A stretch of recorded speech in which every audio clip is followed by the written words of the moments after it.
क्या BRICS countries मिलकर US dollar का डोमिनेंस खत्म कर सकती हैं? इसके पीछे 3 बड़े मेन रीजंस हैं जो मैं आपको इस वीडियो में बताऊंगा। लेकिन उससे पहले ब्रिक्स के बारे में जानना बहुत जरूरी है। ब्रिक्स का फुल फॉर्म है Brazil, Russia, India, China, south Africa. ये सभी मेजर इमर्जिंग इकोनॉमीज हैं जो मिलकर अपने पॉलिटिकल और इकोनॉमिक इंटरेस्ट को प्रोटेक्ट करती हैं। ब्रिक्स हर साल एनुअल समिट को ऑर्गेनाइज करता है जहां लीडर्स मिलकर ट्रेड, टेक्नोलॉजी, हेल्थ और एजुकेशन पर डिसीजंस लेते हैं। ब्रिक्स कंट्रीज मिलकर दुनिया की 40% से भी ज्यादा पॉपुलेशन और 26% जीडीपी को रिप्रेजेंट करते हैं। इसका मेन पर्पस है डेवलपिंग कंट्रीज को ग्लोबल पॉलिटिक्स और इकोनॉमिक्स में स्ट्रॉन्ग वॉइस देना। इसके साथ ही वेस्टर्न डोमिनेटेड इंस्टीट्यूशन जैसे आईएमएफ और वर्ल्ड बैंक पे डिपेंडेंस कम करना, साथ ही ट्रेड, टेक्नोलॉजी और कॉपरेशन को प्रमोट करना। लेकिन ब्रिक्स के लिए सबसे बड़ा चैलेंज है दुनिया की सबसे बड़ी करेंसी यानी यूएस डॉलर को चैलेंज करना। 2024 ब्रिक्स के लिए एक हिस्टोरिक ईयर था। इसने नए मेंबर्स के लिए अपने डोर खोल दिए। जनवरी 2024 में Saudi Arabia, UAE, Ethiopia, Egypt और ईरान ब्रिक्स के ऑफिशियली न्यू मेंबर बन गए। इस मूव का स्ट्रेटेजिक इम्पैक्ट काफ़ी बड़ा है। सबसे पहले सऊदी अरेबिया और यूएई ऑयल के मेजर एक्सपोर्टर्स हैं। इसका मतलब है ग्लोबल ऑयल सप्लाई का एक मेन हिस्सा ब्रिक्स के इन्फ्लुएंस के अंडर है। सेकंड, ईरान भी एक ऑयल एंड गैस जायंट है जो एनर्जी ट्रेड में ब्रिक्स की बार्गेनिंग पावर को और भी स्ट्रॉन्ग बनाता है। यूएस डॉलर दुनिया का प्राइमरी रिजर्व करेंसी है।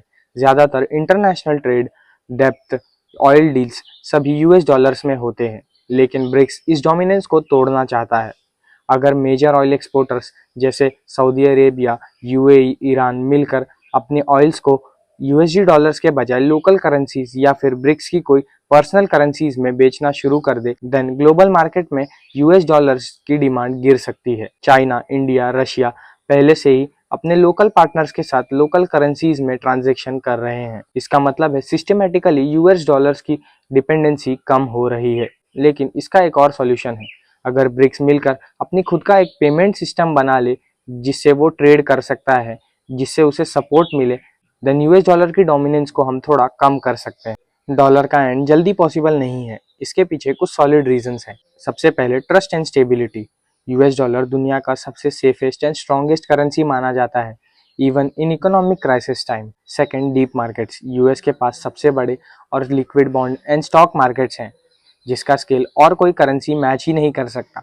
यूएस का आईटी सेक्टर सबसे ज्यादा पावरफुल है दूसरे कंट्रीज के मुकाबले। Third, BRICS unity issue. BRICS के बीच वैसे ही पॉलिटिकल और इकोनॉमिक टेंशन राइज होते हैं जैसे चाइना और इंडिया डिस्प्यूट। लेकिन मुझे लगता है यूएस डॉलर के डोमिनेंस को कम करने के लिए चाइना और इंडिया का डिस्प्यूट सॉल्व हो सकता है। Fourth, global inertia. दुनिया के मेजर कॉन्ट्रैक्ट, डेप्ट और foreign currency reserves US dollars में है। इसीलिए यूएस डॉलर के डोमिनेंस को कम करना इजी नहीं। डॉलर की डोमिनेंस को कम किया जा सकता है लेकिन उसका कंप्लीट एंड करना बहुत मुश्किल है। डॉलर की स्ट्रेंथ सिर्फ उसके ट्रेड में नहीं बल्कि डीप फाइनेंशियल मार्केट्स और डिकेड्स पुराने नेटवर्क में है। ब्रिक्स अगर ऑयल ट्रेड, फाइनेंशियल सिस्टम और अपने आईटी सेक्टर्स में पावरफुल हो जाता है